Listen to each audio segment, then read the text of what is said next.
เนื้อตัวชิงตำแหน่งหัวหน้าพรรคประชาธิปัตย์ตั้งแต่บัดนี้เป็นต้นไปครับขอบคุณครับ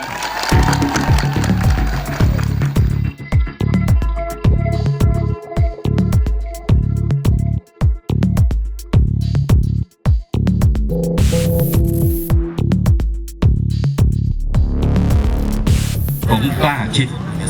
กล้าทำกล้าตัดสินใจและกล้ารับผิดชอบ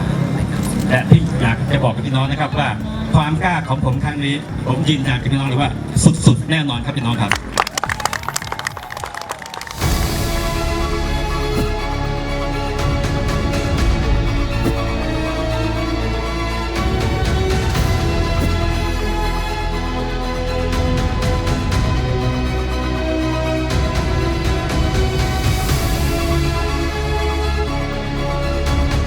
วันนี้พวกเรา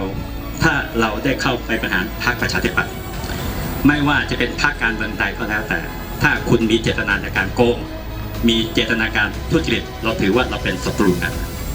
เราจะไม่ร่วมมือกับพวกนี้โดยเด็ดขาดใจถึงใจครับพี่น้องเคาะที่หน้าอกเบาๆ2 ครั้งสื่อว่าพี่น้องเลือกหมอวรงค์เป็นหัวหน้าพรรคประชาธิปัตย์แน่นอน